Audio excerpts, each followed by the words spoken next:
Hey everyone, and welcome to 1.21 Jigowatts. I am Peter, that is Connor, and this is our weekly news show. We talk about movie news, we talk about shows that are in movies. We did TV news earlier, okay, right? I might have all corrected back into TV news for some bizarre reason. But we talk about movies that are announced, casting updates, that kind of thing. We start off with box office. Typically, there's a reason why we're not really doing that this week per se, other than one small part. And then we'll typically have a comic book section, the general movie news section, and then the horror movie news section at the end. This is a quieter week though. There's actually not a horror movie section this week because there just isn't any. Oh, that's weird. That's usually one of the most reliable sections to have as well. It is, but there you go. It's a quieter week. Everyone is saving for Comic-Con. Yeah, that's what it is. That's I think what it is. I think we're going to be dumped with tons of news in a couple of weeks' time. But the weeks leading up to Comic-Con are a bit quieter. So we only have one thing in the comic book movie section as well. So it's a bit of a quieter week. But we'll work through the news and we'll talk about stuff. Start with box office usually. However, so movie news is on a new time. New movie news now, we typically will be recording it on Sundays nights, and then it'll go up on sometime in the early Monday. That'll be the movie news' new day. That's when it went up last week, rather. However, this week Connor is away or unavailable during Sunday, so we're still actually recording this on the Saturday, and because of that, the box office estimates haven't went up yet. So we're going to have to look at this weekend and next weekend's box office at the same time next week. So that'll be when we get the Ant-Man results, so our guesses can be there. However, we will make guesses for Skyscraper, which is launching next weekend. So we can make some guesses for that. And you're okay. up, Connor. It's your turn. I'll give it a modest 45. 45. Oh my. I'm going to go 40. You see, I almost went with the 40 as well. I don't know if you can tell. I thought about it and I went, no, that's good. I'll give it the 5. Go with 40. Go with 40. Skyscraper will make it about 40. Might even be less. But if it does make less, it might well be less, yeah. Yeah. So, yeah. And our guesses for Ant-Man, for the record, I picked 85, Connor picked 75. So we'll find out next episode next week who's right and who's closest, and we'll see. But that's the box office then for this week, since we're recording a little bit earlier and we don't have the results of the weekend's box office yet. So could have really done with that to pad out the show. I know, we really could have. But here we are. So the first story then, the one comic book movie news story we have this week, is that Sony has preemptively landed the film rights to Joe Henderson's graphic novel Skyward. With Henderson adapting, and Rampage director Brad Payton is going to be making it. So that's what we've got. I've not seen Rampage yet, so I don't know if that's a good thing or a bad thing. But so here's what it is. It's based on the Image comic, and Henderson co-created it with Lee Garbett, and it's set in a world where gravity suddenly becomes a fraction of what it is now. 20 years later, humanity has adapted to its new low-gravity reality. The movie will follow a woman born just after G-Day who's become accustomed to it, but has come across a dangerous plan to try and bring gravity back. Yeah, I've been reading this comic. It's only like 3 issues in at the minute. It's really good, and that premise it there's a lot of fun with it. It's a very bright, colourful book. It's an intriguing premise. I have to admit, I like the idea. It's also like people don't, even criminals, that they don't carry guns anymore because you shoot the gun and the force of it sends you flying backwards, and if you go too high, that's it, tough shit. Like you'll just float into space and die. Interesting.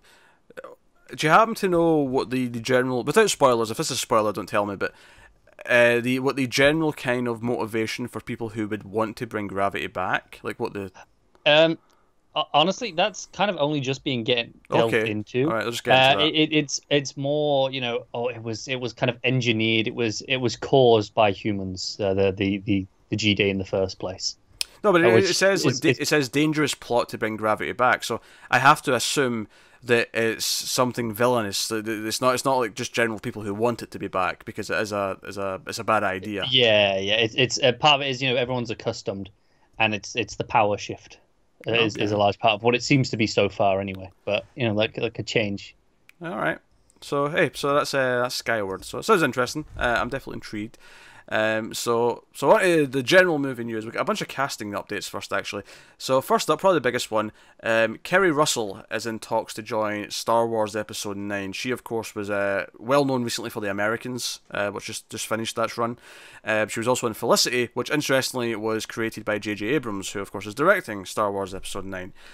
She was in Dawn of the Planet of the Apes. She's been in a few things here or there as well. But those are the big things. Felicity and Americans are big credits.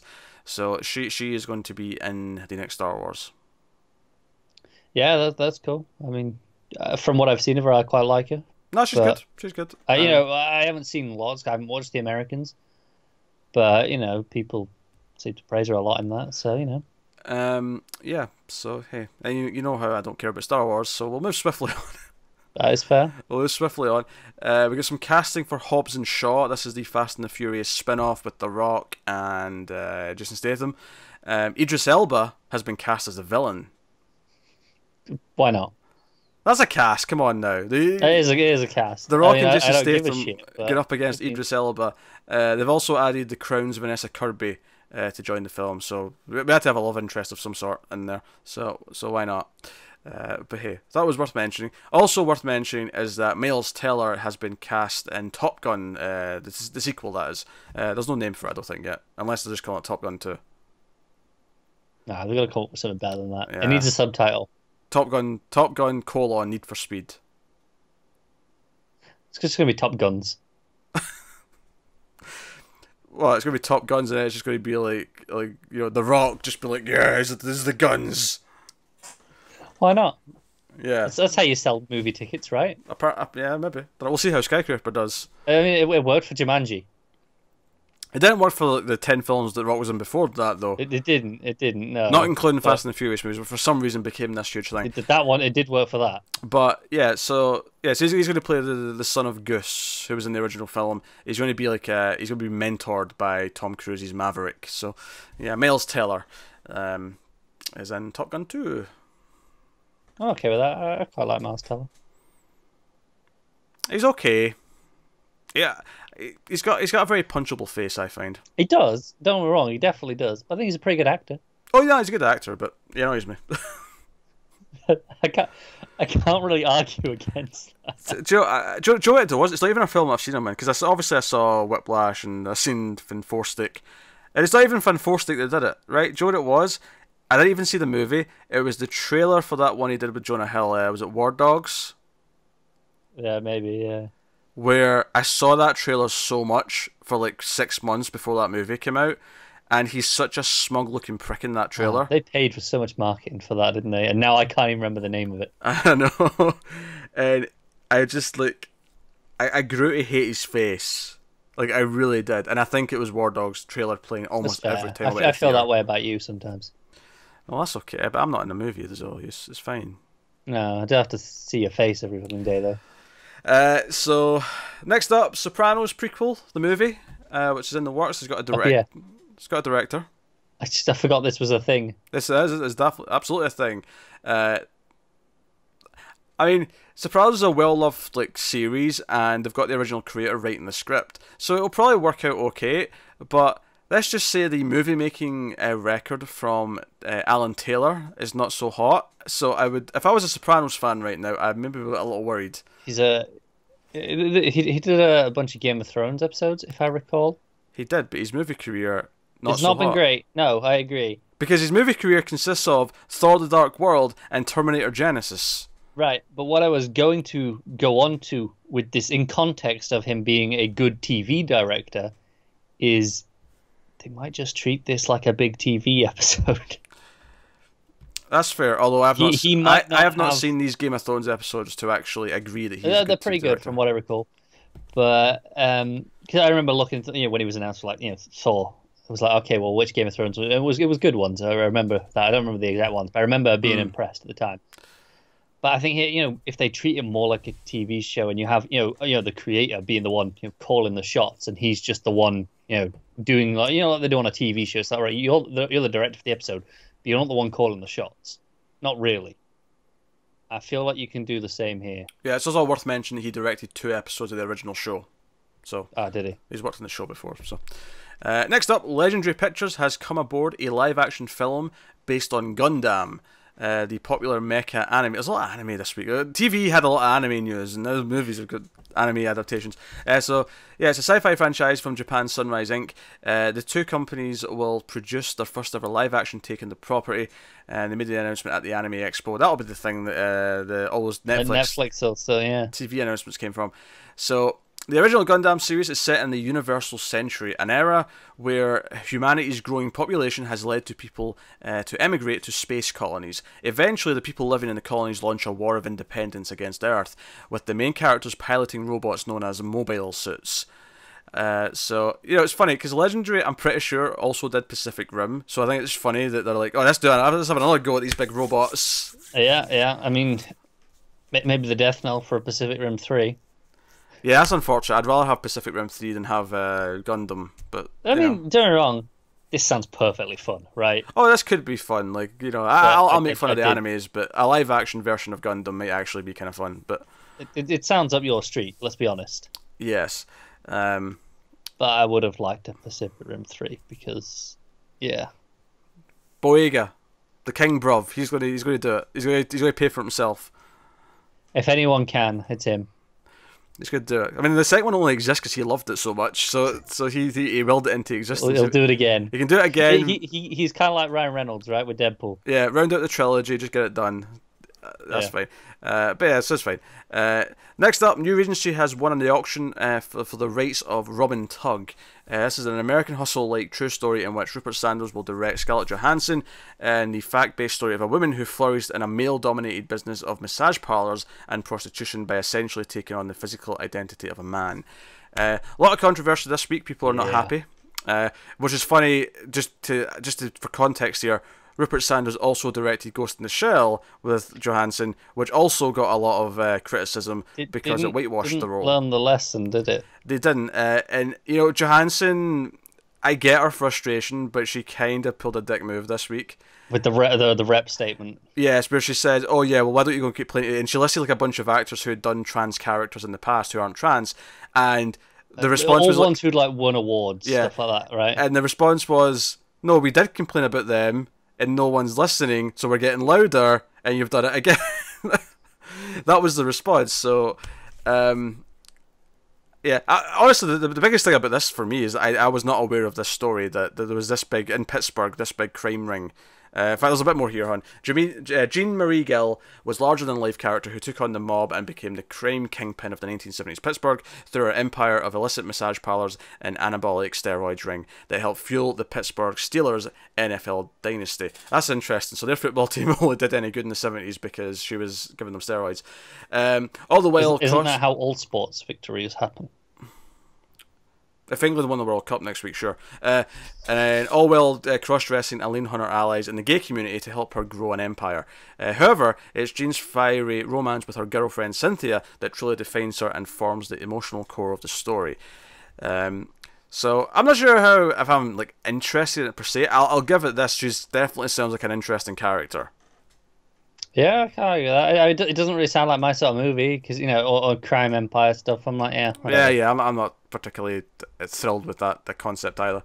But like I say, obviously the big thing here is that there was a lot of controversy this week.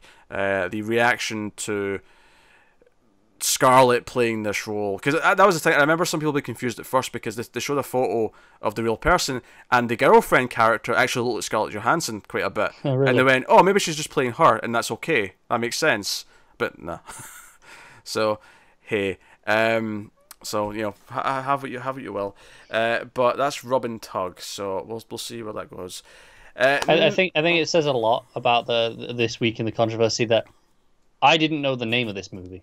You just knew about the. Yeah. I knew the story. I knew the controversy. Obviously, it's kind of been unavoidable. It's been everywhere on my Twitter. Yeah. But when you introduced that story and said the title of the film, I was like, I have no idea what this is. Until you mentioned Scarlett Johansson, it's like, oh, okay, it's this one. Yeah. So next up, Elizabeth Bogish has set the lead in a film called Last Night. The Marvista Entertainment indie feature is being directed by Chris Siverston, probably more likely. The plot follows a successful family woman who wakes up next to a dead body of her former lover with no memory of what happened last night. She must race to uncover the identity of the killer before she's arrested for the crime or becomes the next victim herself.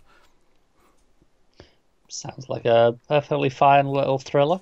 It does. It's a fun concept. This is one that I was going to rely a lot in, like, okay, what's the direction like? Does it have style? Does it have the tension? I can also see it being extremely kind of forgettable and convoluted in the convolutional. It could be very bland. Yeah. But, I mean, in concept, it's perfectly fine. You know, show me a trailer and you might get me interested. Yeah. It's just a wonder, like, you know, is the answer to this mystery going to be that exciting when we get to it at the end? Again, that's a big question to ask when all we have is a little description here. But it is, yeah. But we'll see. Yeah, we'll see. There'll be one to look out for, maybe. Next up, Kelvin Harrison Jr. Has been cast in Waves. He was the breakout sort of teenage star of It Comes at Night, if you remember that film. This is another A24 film. Same director, Trey Edward Schultz is going to be directing it, and they also cast this week Lucas Hedges, Sterling K. Brown, and Taylor Russell. And this is actually an energetic, affecting anthem of contemporary teenage life. The plot follows two young couples as they navigate the emotional minefield of growing up and falling in love. And this is a dramatic musical. Well, this is very different to It Comes at Night. This is very different. Disappointing for me, because I like that a lot, and I don't really care about a musical. But I got more interested when you said dramatic music. I was like, okay, I mean, I know the director's talented. You do style, because that's, 80% of It Comes at Night. I think it's funny that both this and It Follows the director.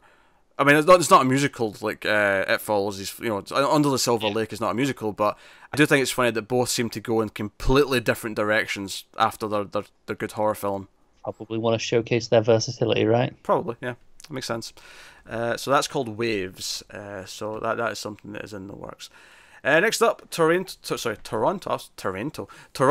company. That was like an accent there. Toronto. I don't know what accent it was meant to be, but like Fargo or something. I don't know. something in the weird range. I mean, sure.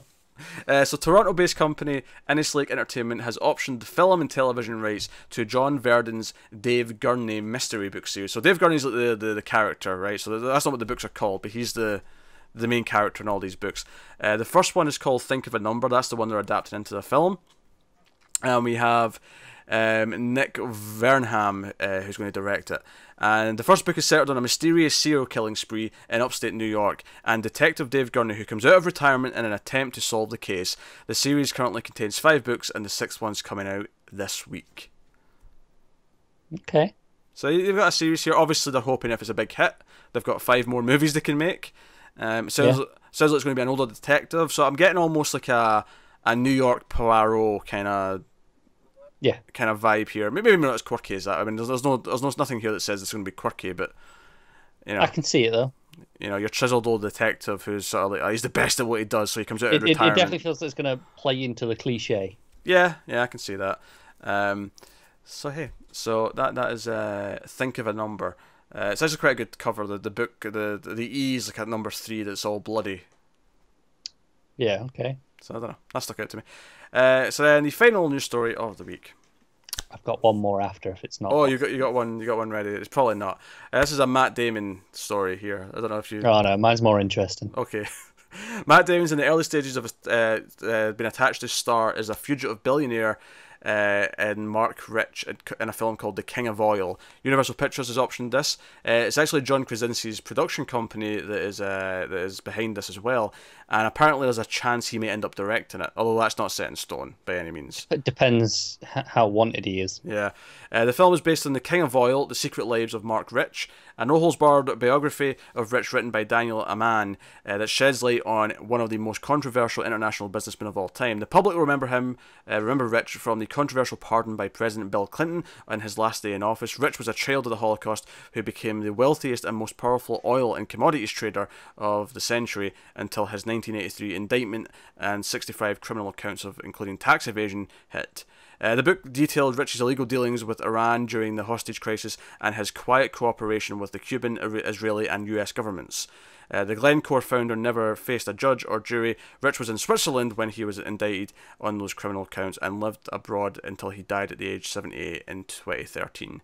So, clearly a very important character in terms of what he did and a lot of stuff there. I don't think it's something I would watch a movie about, I have to admit. I'm the same, yeah. I mean, it's just like, okay. I get why you want to do this. I get it, but this sounds really dry. This sounds like a really dry movie to me. So I think I'm okay. But there you go. Okay, what news story did you go and find? It's only somewhat news because it's a show that we were not aware of that's actually coming out like this next week in New Zealand. But I thought it was worth noting. This is movie news. Remember that, right? Oh, damn it! It's related to a movie, so it's fine. I'm going to do it here while I remember. All right. This is we're getting another spin-off for What We Do in the Shadows. Another one? Another one. This is a one in it's from a New Zealand network, and it's a mockumentary about it's called Wellington Paranormal, and it's the two cops from the movie. Vaguely, it's been a while, but yeah. Yeah, it's them, and like it's 4 of the 6 episodes were directed by Jermaine Clement, so it's like like a proper all in on the thing. Interesting. Like, this is becoming a proper franchise. You got the wrong show, but that's okay. I did. It only just popped into my head now, but I thought, it's fine. It's movies because we're still supposed to be getting a sequel to the movie, right? The Wolves one. Yeah, I respect the padding. Although we did actually both watch a lot of movies this week, so I mean this will actually be padded out a little bit. But if we hadn't watched a lot of movies, like both this and the TV news would have been like close to 20 minutes, which is insane given that most weeks TV is about an hour and then the movies is about an hour, plus the trailers will be another 30 minutes at least. Yeah. This was a weird week. But hey, now, so typically after the news, if we have watched any movies that weren't for review purposes, we'll chat about them just kind of casually, no spoilers, and just sort of mention what we watched and talk about them. Now, I know that we've both watched a few movies because we're trying our best to watch a lot of movies this month. So, we'll just alternate. Cora, give me one. What have you watched this week? Let me look in order. That was so okay, first one I did was In the Loop, which is something that I'd been meaning to watch for a good while. This is Armando Iannucci. It's another one of his movies. And this is kind of a spin-off / sequel to The Thick of It, his TV show. It's kind of The Thick of It meets Veep, which is, another one of his shows, which is the American version. Thick of It's the British politics and Veep's the American. And so The Thick of It, that's the one with Peter Capaldi as, the very sweary, angry Scottish man that he is. Being the spin officer. And I can't relate. No, of course not. And it's a lot of the same actors from the TV show, but most of them are playing different characters. He's one of the few exceptions. There's maybe 2 or 3 of them in total that are playing the same character. And it's kind of them, meet in America, you got the crossover, and it's basically a should we go to war? And is the start of the movie, and it's dealing with that, and it goes to the UN and all that sort of stuff. But it's this political comedy, and it's just fantastic. His dialogue is phenomenal, like the way he writes it. So I can't recommend it enough, especially if you're a fan of Veep or Thick of It, any of his work. Yeah, never seen any of them. So you really should. I don't know. Political comedy doesn't. It's really sharp. Doesn't grab me as much. I'm not as inherently excited. I mean, politics is something I put up with because the world is full of it, and we have to have a stance on things. But you're a fan of Alan Partridge stuff, right? Yeah, I like some Alan Partridge stuff. Yeah, he's behind that, which is the one property of his that I've seen that I don't like. Weirdly, but interesting. No, so I watched a few movies as well this week. First one I watched was a film called The Reflecting Skin, which starred Viggo Mortensen. It came out in 1990, and it's actually a young coming of age movie for not him. He's not the main character. It's his younger brother who's like 9 or whatever he is. Yeah, he's eight, he's almost 9. He's asked at one point in the film. He's almost 9, and he basically comes to believe that this woman who loves like down, because they're out in the field. It's this like, you know, there's like one neighbor, like, you know, a mile down the road, and it's nothing but fields, and his dad owns like the gas station that they kind of run, and that's like what they do for a living. And he believes that this woman that lives down there is a vampire, and he believes this for a number of reasons. But this is like, it's almost a comedy, and it's not. It's actually a very serious film. It's really depressing, and it does actually go down a really, really dark path the more it goes along. It deals with a lot of themes. The biggest theme of the film is about, because it's set in the 50s, and it's about people who have to hide their sexuality, and what that does to not only them, but maybe their partners that they've got, you know, in an effort to hide their sexuality. You know, so, you know, if it's a gay man with a wife, and like how that affects both of them, that he's not really like committed to the relationship for obvious reasons. So there's a lot of that. There's a lot of the idea of like who people really are and hiding it, and the torment that comes from that. So there's a lot more to it than maybe what it first meets the eye. And there's a lot of, you know, big field, expansive field shots and all the rest of it. The music's very over the top and in your face in a really dramatic way. It was not bad. Like I think there's a lot of stuff going on for it. I don't know if it ever quite clicks all together for me the way that I think it would have really made it work. But there's a lot of good things about it. There's a lot of great moments. There's definitely some stuff that I'll remember for a while after watching it. And it's funny actually, because I never heard of this. I was just browsing the streaming services and I stumbled across it. And it turns out it was actually really hard to find for a long, long time until they remastered it for like Blu-ray or whatever. And now it's kicking around. So that was The Reflecting Skin. What's your next one?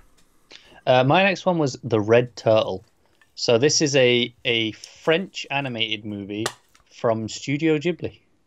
Yeah, they did a French movie, which, I mean, it's kind of a moot point. It's all, you know, it's some of their animators. It's got their logos and stuff, but it's basically a silent movie. There is like very, very little dialogue. It's all just kind of, you know, basic noises and sounds. But it's a gorgeous movie about a man who is shipwrecked. And he's on a little deserted island, and it's him going through the stages of life, and, you know, becoming, you know, the way he is frustrated at the, you know, being trapped here and being alone, and eventually, you know, he finds someone. It's this really beautiful movie, and it goes through, you know, from it's essentially like birth to death, but all just shortened on this island, and it's well worth checking out. It's only like 90 minutes, like I say, and it's all silent, but it's gorgeous animation. Next film I watched was a very old film called The Phantom Light. It's a British 1935 film, and it's kind of like a mystery about a lighthouse. Basically, there's people who believe this lighthouse is haunted, and there's this thing called the Phantom Light that appears, where the light will go out, but a mysterious light will appear, and it's the new like lightkeeper, the head lightkeeper who's going to work there, and there's this journalist who's determined to go, there's a woman who's determined to go, and they kind of sneak their way there as well, and it's like building up what's at the lighthouse, and then it's like the events of the lighthouse and what's really going on, and the characters are very likeable, and there's a lot of really nice witty back and forth dialogue, for the time period, of course. It's a bit dated now, but they're very like quick and likeable, and they fire back at each other quite a bit. That was a solid little mystery film. I was quite pleased with it. It's not like a standout classic that everyone must see by any means, but it's the sort of thing where I was like, oh, this was a perfect afternoon viewing. Like I was in a nice cheery mood after I watched it, because it was just a fun little thriller. So that is the Phantom Light. Fair enough.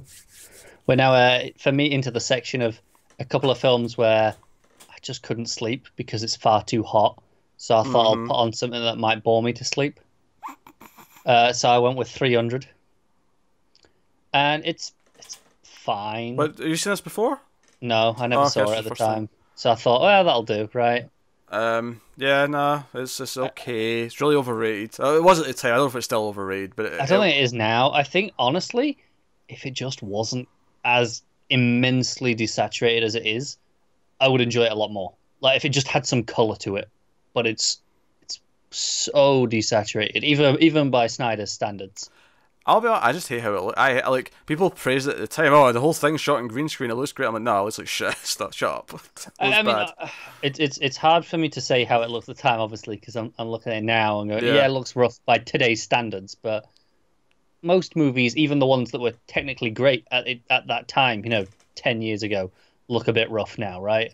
Well, it depends what you're talking about. What do you mean by that? I disagree with that completely. There's movies from the 70s and 60s that look fantastic now. Just CG. In the CGI department, a lot of movies that 10 years ago that we're going, oh, that's the cutting edge of CG technology. Well, that's why you don't choose to shoot the whole thing green screen because I'm not defending the use of the whole thing. I'm just saying at the time. That's what I mean, though. I'm saying there's no point in just comparing it to other films that have CG in them because it's not like they're just using effects when they need to use effects. There was a choice that was made to shoot the entire thing like this, so you don't compare. So I'm comparing it to just other films in general, like how an entire film looks.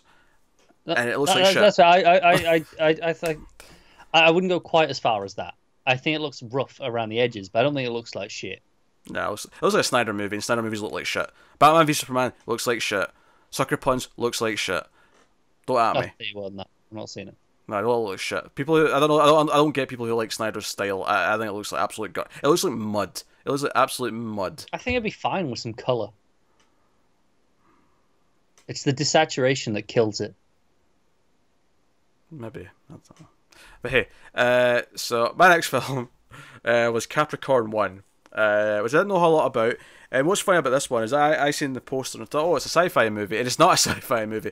It's a conspiracy thriller about faking a trip to Mars. It's 77. It was made in 1977, so it's only 8 years after the moon landing, and it's basically having fun with all the theories about how that was faked, and the idea that this Capricorn space program, they keep wanting to shut it down, and they want to like inspire everyone to be hopeful about it. So.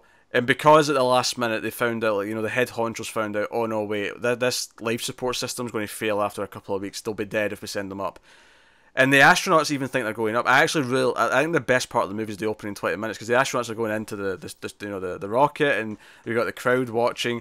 And right before the countdown starts, there's just the door opens and one of the guys in charge is like, okay, come with me now. And we're kind of busy here. We're going to Mars. And no.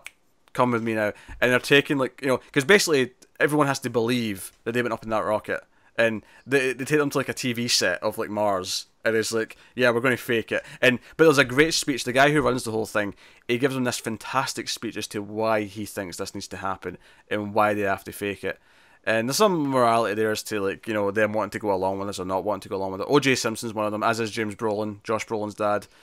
So you got a bit of a cast here, and it basically comes into them they're willing to do a lot to cover their tracks, and there's this reporter character who's trying to kind of look into things because he smells something fishy, and they're sort of going after people, and eventually this is I don't want to say it's a spoiler, but I'll give you a minor spoiler warning here because I think this is there's a sort of turn halfway through the film that really amps up the threat and the tension of the whole thing. Is that so the whole Mars thing goes as it does, and they fake the first step on Mars and all the rest of it. When the shuttle's coming back, something actually does genuinely go wrong with the shuttle, and it blows up in the sky. So now, as far as the public's concerned, these 3 astronauts are dead, and they realise that they can't be seen alive, and that is oh, they're going to come after us now. We may have to escape, and that sounds potentially fun. Yeah, it's very 70s. I think it was a pretty solid movie. It's a pretty interesting movie. I think the biggest high points. There's a couple of action sequences. There's one where it's not a car chase. It's just one car's the brake lines have been cut, and he can't control the car, and it keeps going faster. And he's driving through the streets, and there's a POV shot from the front of the camera, from the car rather. And it's and obviously this is before CG. It's actually there's a stunt driver, driving this in between all these cars, going through all the traffic, and it's really impressive. And then towards the end, there's a big there's a helicopter biplane chase scene in the sky, and that's it's all some of it's miniatures, but a lot it's really impressive. Wasn't expecting the action set pieces in when you said it's a conspiracy thriller. It's basically only those two. but No, but I don't expect yeah, any in a conspiracy thriller usually. yeah, but they really stand out. And then yeah, you got a pretty big good cast, and the plot's quite interesting. It's maybe just a little bit like detached than I would maybe like it to be. Like I think if I cared just a little bit more about the characters, I think it would just really put the cherry on top. And maybe justify why the guy who's doing all this is willing to go this far for it, to actually go after people and murder them to cover the tracks. I don't think they ever quite sell me that, because he seems like a decent guy to begin with, and there's never like a real like he's this bad, he's this evil, he's this desperate. Like I don't know, it never quite sells me that, which is funny because at the start of the movie he does a great job in convincing me why this needs to be faked. That makes sense. But it never, yeah. So, but yeah, so that it was a good watch. I would say it was quite great, but it was good with a couple of really standout scenes here or there. What else you got? Yeah, following up on the couldn't sleep. This is Wrath of the Titans in 2012. Oh God! Blame Matt because he said it was he said it was pretty fun. Did you see Clash? Did you see the first one? No, I saw Clash. I saw Clash in the cinemas. Then why would you ever agree to watch the second one? Because he said it was better than Clash. Don't trust Matt. He's got bad taste sometimes. Well, yeah, he does. I have to admit, it is better than Clash. So, my last shit was better than Clash. Yeah, probably. I mean, the first half of the movie's all right. Yeah, all the it's basically the final act is shite, right? When it gets to the big massive fight at the end, absolute shite. All the smaller bits, yeah, they're not bad. Some nice little cast Bill Nye as Hephaestus is kind of fun. That's another one. It reminds me to thinking of 300, like where everything's desaturated and it looks like shit, and there's a lot of CG and. Wrath's not as bad. I mean, because obviously I watched them back to back. Wrath, this is nowhere near as bad as 300. Okay. No, but I mean, compared to Clash though, Clash was pretty. Yeah, because I never saw Wrath. I'm talking about Clash more. Yeah, than Wrath. Fair enough. Obviously, I've not seen Clash in 8 years. Yeah, Jesus Christ, I would rather watch Alien vs Predator Requiem again than watch Clash or Wrath. No, they're not that bad. I mean, this one isn't. I can't speak to Clash because again, like I said, it's been for a decade. But that was rough. Wrath is like 2/3 of it is like, yeah, it's fine. It's inoffensive. There's some nice little moments here or there, and a couple little character things. My last movie I've got here from this week that wasn't for review, of course. I watched a few more as well, but those were for review purposes. Was Requiem for a Vampire. This is a French film from 1971, and. Do you know what? It started off kind of promising. I mean, it wasn't like super flashy, but it looked really nice as a film. There was it starts off with these girls who are dressed as clowns and their male accomplice running. I was a little bit confused as to what they were running from. It seems like they were at a party. They're fairly late teens, and it seems like they got someone killed and they're on the run and they've got a gun, and in the car chase that ensues, the male driver gets killed. That's at the opening of the film. And they basically are on the run on their own after that. But there's a shot where they put gasoline over the car and burn it, and I was like, this is really, they're just burning a car right now, and it's a really the pacing was really working for me at the start. I was like, oh, this feels like it's got like a nice sort of quiet pace. It's very silent. There's not a lot of talking. The girls are like figuring things out. Unfortunately, the film's like sort of they're on the run for a little bit, and they end up at like a chateau, a castle, and they run into like a group of vampires, right? And I'm like, as you do. And I knew that was where it was going because it's called Requiem for a Vampire. However, first of all, the vampires were really disappointing. They look like Halloween costumes. Like, it's just like some cheap like fangs. Because the movie looks so good and like, oh, this is a film. Like, up until this point. And it has like cheap fangs and like a cloak that looks just really, tacky. And that really disappointed me. But I was like, okay, but it might be fine otherwise. And then it nosedives into just like mindless softcore porn for basically the rest of the film. There's so much full frontal nudity. There's so much groping. I like how you clearly stuck it out. And well, because I wanted the point for finishing it. I wanted to like tick it off and say I've seen it. And it was tedious to get through. There was like a 15-minute like group rape scene that was Like, several people were chained up and they were being assaulted. This is the funny thing. It's one of these things where you watch these like French and Italian movies from this period, and they've got like sex scenes. Is that it's very clearly not actually sex. Like, I don't know if it's just because they didn't know how to film it to make it look like actual sex. It looks just more like groping constantly. Right. But it goes on with this repetitive music for just like 10 minutes, and I'm like, oh my god. This is the point where I'm on the phone like looking at things as I'm Yeah. Yeah. And eventually that comes to an end, and then there's not really that much plot after that beyond just like they may become vampires, and there's some more full frontal nudity. And actually, at the start of the film, one of the girls they want to steal some food from a food truck, so one of the girls just kind of like walks out in front of the truck and like smells at the guy and acts kind of flirty, so that he'll chase her into the woods. He literally chases her into the woods thinking he's getting sex, and she fights him off. And then runs back, and as she's been doing all this, her friend, the other girl, has stolen like a big batch of chips from the food truck, some fries, and then she gets just back. Flirted yourself into some free chips, right?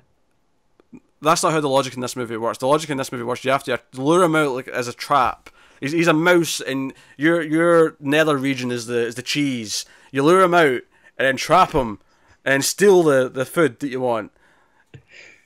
Why not? I suppose. Like, I mean, it clearly worked. So I thought there was some problems because the filmmaking felt very confident at the start, which is what I liked about it. It was very quiet, not a lot of dialogue, Right. Okay. and then it nosedived into just worthless shit.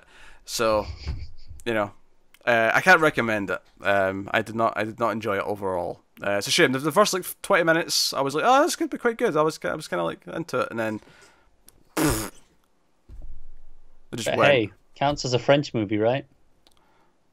Sure. Well, do you have any more? Are we done? Yeah, no, I've got one more actually. Okay, you got one more. This is a Pilgrimage. I just happened to stumble across this. This is a movie from 2017, and it has Tom Holland, John Bernthal, and Richard Armitage in it. So reasonable cast, which is why it grabbed my attention because this is it's like early 1200s. It's set in Ireland, and they're these monks, and basically some dude from Rome shows up and goes, hey, you know that relic you got? We need it. We need it in Rome. We might need this for that crusade that's going on. Mm-hmm. So come on then, let's go. And they're not very happy, but it's so that they have to escort this across the country and get it to safety, and inevitably it becomes a bit of a chase almost for the movie where there's these French soldiers trying to take it from them, and it goes on like that for a while. But acting's really strong across the board. John Bernthal does this a silent performance from him. His character's mute, and he really does a lot. And then every so often there are these moments of really bloody, intense violence that just come out of nowhere, and it looks pretty good.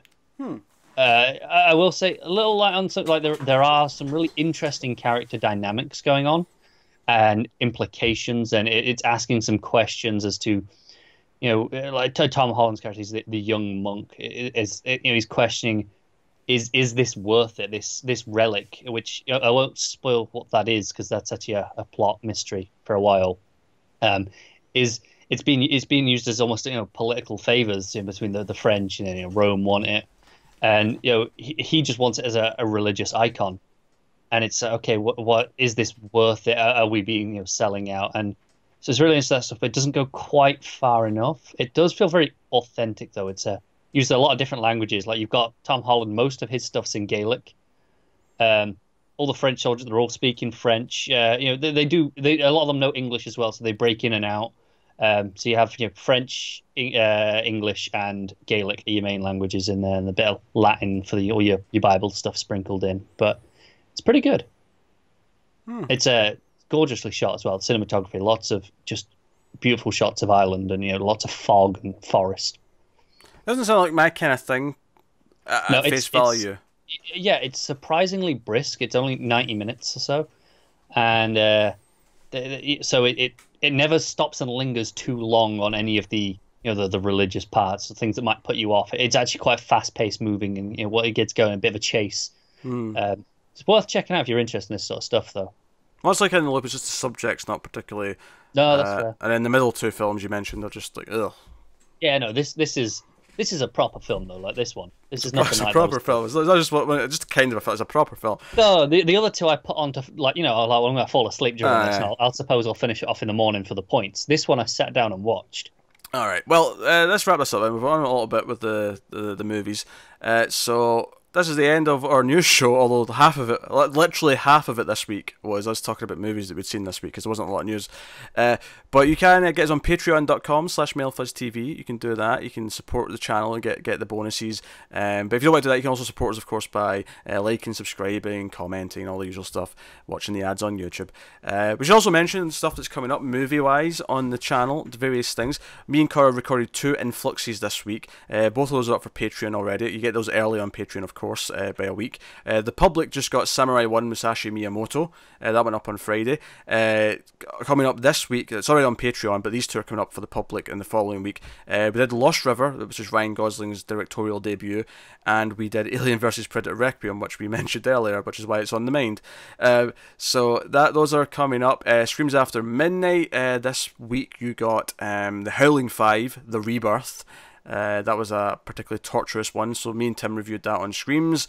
And coming up this week, I shall not tell you. It'll be a surprise. Basically means you don't know yet. Oh no, we've recorded 3 ahead. I know what the next 3 weeks You are. just haven't decided which order they're going. Oh no, I have to say I've got a schedule laid out. Everything's mapped. Okay. I'm intrigued as to why this is such a surprise. Then We are all mapped. I just like revealing it. You can find out when it goes up, unless it's a new movie that we're obviously doing because it's out in the theaters. I like to not tell you. You'll find out when it appears. Okay. Anything from you and Matt? Coherence, which was the Overload movie for June, went up for patrons already. The public will get that sometime. I think that was like Tuesday or Wednesday that went up, so that'll be when you get it in public. Yeah. So that's a really fun little sci-fi movie, actually. That's the one that I picked because I love that movie. It's a really good film. So look out for the review if you're interested in hearing what it's about. But that is us. So thank you once again for watching or listening. We appreciate it loads. Keep watching movies, guys, and we'll see you next time.